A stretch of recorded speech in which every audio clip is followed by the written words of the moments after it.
Hey guys, today I wanted to share with you some products that I used to think of as my all-time favorites, my holy grail products, but I have since dethroned these products. They are no longer favorites because I found something that I like even better. And a lot of these are also more affordable than the original favorite, which is always a bonus. So let's first start with a base favorite.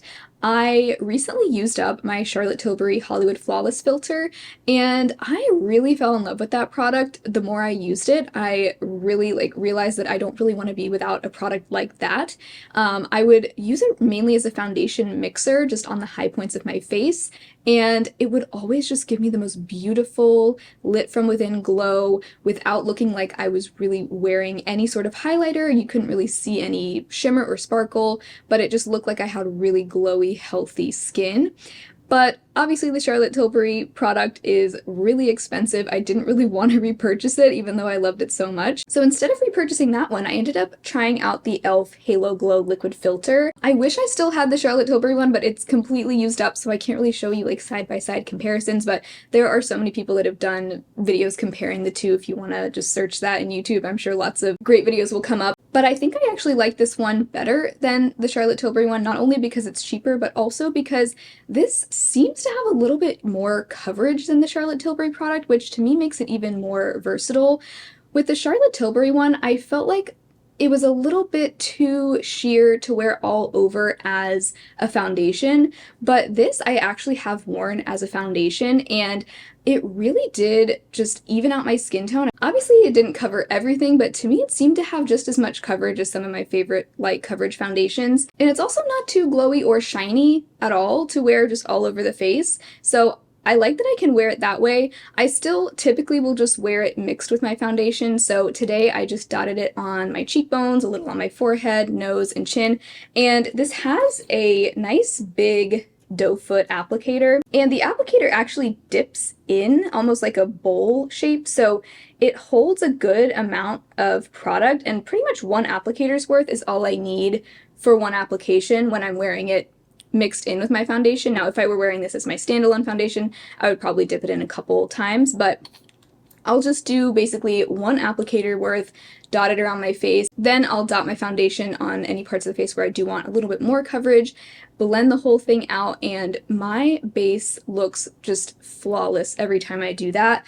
I have mixed this with probably most of my foundations at this point. It works so well with all of them. I like it especially with a full coverage foundation like the Physicians Formula Butter Believe It. This foundation is pretty matte, and I like just the little bit of extra glow that this gives it. But it also doesn't really take down the coverage of this foundation much at all that I've noticed, so just a magical product. I see no reason for me to purchase the Charlotte Tilbury one now. The only thing is, this is the lightest shade. I have the shade 1 Fair, and this is definitely deeper than the lightest shade of the Charlotte Tilbury. You can see compared to my skin tone, it's just a little bit deeper and a little bit more warm toned, but because it's a pretty sheer product, that doesn't really pose an issue for me. That's what it looks like swatched on my hand, but when I blend it out, even when I wore it as a standalone foundation, I didn't feel like it looked too dark on my skin. It does blend out pretty sheer. Now, I think if you have very fair skin, a few of you have told me that this is too deep for your skin tone, but you can see there, once I've blended it out, you can't really tell, at least on my skin tone. So very happy to be able to save $35. That is the price difference between this and the Charlotte Tilbury one, and also this packaging is glass. It feels so expensive.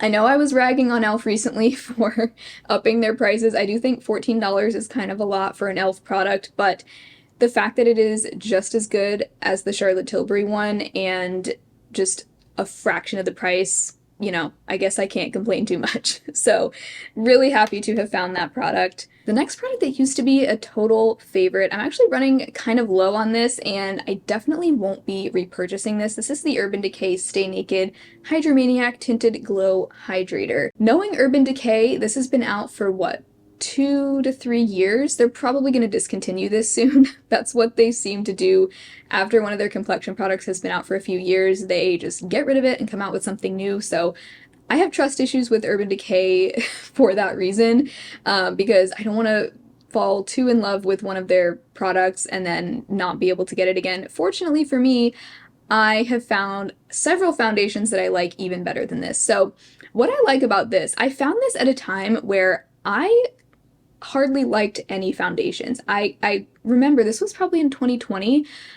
I was at the point where I didn't like any of the foundations in my collection. I was getting really frustrated. And then I found this foundation. I really liked it. It was one of the only foundations that I felt like looked good on my skin at the time. It has light to medium coverage, a dewy finish. It is quite glowy. The one downside to this that I found, even though it does feel very hydrating and it does have a glowy finish, if you have really dry patches of skin, it is going to cling to those and not look very flattering. So that is one thing I don't love about this. So this is the foundation I'm wearing on the right side of my face, which is your left. And, you know, looks really pretty. It looks glowy. I don't have any major dry patches going on right now, so it looks good on my skin.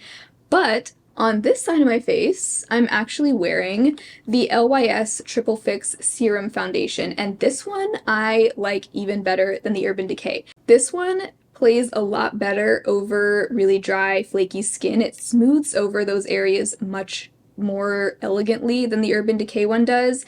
It has just about the same level of coverage and the same finish as the Urban Decay. I mean, I feel like, you know, if you just looked at me right now, you wouldn't necessarily be able to tell I have two different foundations on either side of my face. Now, I did mix both with a little bit of that e.l.f. liquid filter. And even better, the LYS one is actually $9 cheaper than the Urban Decay one. I also feel like the LYS one just wears a little bit better than the Urban Decay. I do feel like by the end of the day, sometimes this will look a little bit dry, especially like around the mouth, but that's not the case with the LYS one at all. I do feel like by the end of the day, my skin still looks really fresh and nice, even if some of it has worn off. I mean, most foundations are going to wear off a little bit by the end of the day, especially if it's so hydrating and pretty light coverage as it is. But my skin still looks really nice and healthy. It doesn't look like I've got makeup that's been on there for like 16 hours, you know? So I see no reason to repurchase this Urban Decay one or really recommend it when there's something so much better that also comes in way more shades too. Another really popular high-end product I recently used up that I will not be repurchasing, even though I loved it while I had it, the Kosas Revealer Concealer. I loved this Kosas concealer so much while I had it. I used it all the way up. It's one of those rare concealers that strikes a balance between having good coverage but also feeling really hydrating and not looking dry on the under eyes. But I have found something much cheaper. In fact, when you calculate the cost per ounce, it is 4.5 times a better value than the Kosas that I actually like a little bit better. And it is this one. This is the NYX Bare With Me Concealer Serum. I have this in the shade Light. A lot of people have said this is the dupe for the Kosas concealer. I would disagree that it's a dupe. The texture is different. To me, it's even a little bit of a thinner consistency. So for that reason, I don't think you could call it a dupe, but it is a great alternative. But I can see why a lot of people do consider these dupes because they sit on the skin in a really similar way. I always said about the Kosas concealer, I feel like it becomes one with my skin. It really just sinks in and looks like a second layer of skin. And that is exactly how I feel about this NYX one. I actually did a video a few months ago during Vlogmas where I compared high-end and drugstore products on my face side by side, and I compared the NYX concealer and the Kosas concealer on either under eye. And in that video, I actually found that I preferred the NYX concealer. They looked really, really similar when I first applied them. They had just about the same amount of coverage, same sort of smooth look on my under eyes. But I did a wear test in that video, and by the end of the night, the NYX side looked a lot fresher and just less dry and crepey than the Kosas side. Now, to be fair, I was using a different powder on either side as well because I was testing different products on both sides. But either way, what that did go to show is that I am equally, if not more, happy with the NYX concealer compared to the Kosas concealer. The other bonus for me is that the NYX concealer actually does come in a perfect shade match for me, which is very, you know, not going to be true for everyone necessarily, but the shade Light is a spot-on shade match. It's just the right depth and also just the right undertone for me. It's like pretty much a straight neutral shade. Whereas in the Kosas concealer, I couldn't really find a perfect shade match. I wore the shade 1.5 and it was good enough, but it was a little bit too yellow for me. So for all of those reasons, this is an even better product for me than the Kosas concealer. I'm also just a really big fan of the packaging. It does have a pump, which, you know, you may or may not like for concealer. You do have to be kind of careful not to pump out too much. If you do a full pump, you're probably going to get way too much product for both under eyes, but I usually just do like half a pump and apply it to my under eyes. I always blend this out with a brush because when I blend it out with a sponge, I feel like it just takes away most of the coverage, but I get really good coverage with this when I blend it out with a concealer brush. Okay, I'm going around in like a bunch of different directions here, but to circle back to the packaging, which I was just talking about, I like this better because it's more sanitary, and you know me, I love an airless pump. So for all of those reasons, I think this is just as good, if not better, than the Kosas concealer, and so much cheaper. So if you're looking for something more affordable,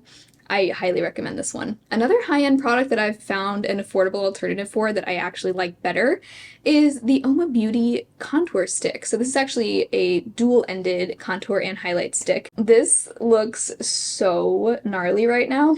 As I was getting ready today, I dropped this on the floor, which I'm still trying to get the stains out of the carpet.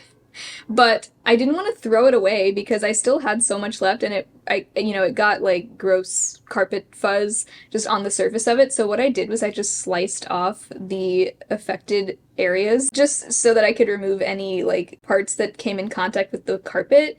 So now it looks like this, but at least I didn't lose the whole thing. Anyway, this is a great contour product. I still really like it, obviously. But a couple things that make this not super ideal for me anymore is that I don't really wear cream highlighter these days. So this other side of it doesn't really get much use. I mainly just use the contour side. I did use some of this cream highlight to make a Franken cream blush, so at least I was able to use it a little bit that way. And I've also found that I really just prefer cream bronzers, cream cheek products that are not in a stick format, because I just prefer being able to dip a brush into a compact or a pot of some kind. So enter the e.l.f. Putty Bronzer. This I have in the shade Feelin' Shady, and the shade is actually much different from the Oma one, but I like it even better. So here's what they look like swatched side by side. There's the Oma one, there's the e.l.f. one, and they both make a great contour shade. The e.l.f. one is just a little bit more cool toned. Let me blend these a little bit on my hand so you can see how they blend out.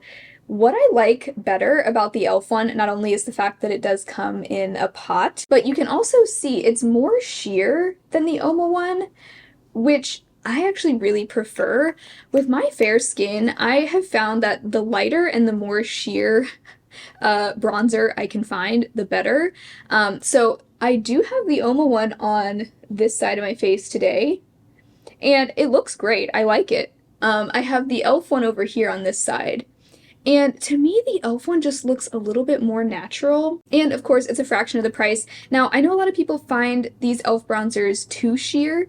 So, you know, if you want something more pigmented, you might prefer the Oma one. But, you know, and I'm, of course, still going to use this up. I think it's a great product. It has a great creamy texture. It's very easy to blend. You know, I really don't have anything negative to say about it necessarily. But just for my personal preferences, the e.l.f. one has taken the place of the Oma one for my favorite cream contour. The last product I've dethroned is a sunscreen. For me, you know, most of the time when I find a favorite product in a certain category, it stays a favorite for a long time. With sunscreens, I have a much faster turnaround just because I try so many sunscreens. I'm always finding something better than my previous favorite. And if you've been around since last year's winner of my sunscreen roundup was the Pipette Mineral Sunscreen SPF 50. I still think this is a great mineral sunscreen. It's also just that you cannot find a better value than this. I mean, you can see this is a huge tube. It comes with 4 fluid ounces. Most sunscreens come with 1.7 fluid ounces, so it's like more than double the size of most sunscreens, and it's also only $12. And as far as mineral sunscreens go, this is a very elegant formulation. It is definitely very glowy, but the white cast, I mean, there is going to be some white cast with any mineral sunscreen that's not tinted, which this one is not, but compared to most mineral sunscreens, the white cast is pretty minimal. Ever since we moved to Seattle, though, this has not been so much of a favorite for me because for some reason, I don't know what it is, when I wear this, and go outside, my face starts sweating. Something about this makes me sweat. And I don't remember that being the case back when we lived in Georgia, so it could be because I just go outside more. I walk a lot more here, so that could be part of it. It could just be because the weather is different here. The air is a little bit more dry here, so maybe that has something to do with it. I'm not really sure, but either way, that has become kind of annoying, especially because this is not water resistant, so if I'm sweating, I feel like that's taking away some of the sun protection there. Still a good sunscreen. I still recommend it, especially if you're looking for a really good value. But lately I've been trying a bunch of Korean sunscreens, including some Korean chemical sunscreens that magically do not irritate my skin. I stayed away from chemical sunscreens for the longest time because most of them, at least the ones that you can get here in the US, irritate my skin to no end. So that's why I was using exclusively mineral sunscreens for a long time. But if I had a choice, mineral sunscreens, I mean, let's be real, they're just usually, it's a lot harder to find a good mineral sunscreen than it is to find a good chemical sunscreen. But now that I have found some good chemical sunscreens that don't irritate my skin, there's just really no going back to traditional mineral sunscreens, in my opinion. They just don't compare. So these three are some of my new favorites, and I'm going to be doing a whole K-Beauty sunscreen roundup actually next week, so stay tuned. I'm going to be demoing all of them and, comparing, ranking like 12 different ones, so stay tuned for that. But these three, now that I've tried these, I haven't used the Pipette one in a long time. The iUnique Centella Daily Calming Sunscreen, this is probably my favorite of all. Just so nice and lightweight. It's not overly glowy and dewy, which I really like. Just wears great under makeup. The Beauty of Joseon Relief Sun, a lot of people love this, including me. It's also fantastic, a little bit glowier than the iUnique. And then the Purito Daily Go-To Sunscreen also. Now that I've found these, I just see no reason to go back to mineral sunscreens unless I needed something that was water resistant. These are not water resistant, so that would be the only downside. But for day-to-day wear, I think I've kind of moved on from this Pipette one. It does expire. It says it expires this September, so I will go ahead and use it up. I only have like this much left. And, like I said, it's not a bad sunscreen at all. I know a lot of you guys have tried this and love it, but I'm just so happy that I don't have to solely rely on mineral sunscreens anymore. I've also found some good Korean mineral sunscreens if you are looking for a good mineral sunscreen that I'll share in my roundup that I like a little bit better than this one, but they're also not quite as good of a value. So I still think this is a great product. You could also wear it on your body. They don't really specify that it's for face or body, but it, works fine on my face. It doesn't break me out or anything. So I still think this is good, but I've just found some that I like better. So those are some past favorites that I have replaced with something I like even better. Let me know if there are any Holy Grail products that you have replaced with something you like better. Let me know if you found any affordable alternatives to high-end products that you used to love. I always love finding those. But thank you all so much for hanging out today. I hope you had fun. If you did, be sure to give the video a thumbs up. Subscribe if you haven't already. I also have a Patreon and a channel membership if you would like to support my channel. Otherwise, I hope you all have an amazing rest of your day, and I will talk to you again very soon in my next video. Bye.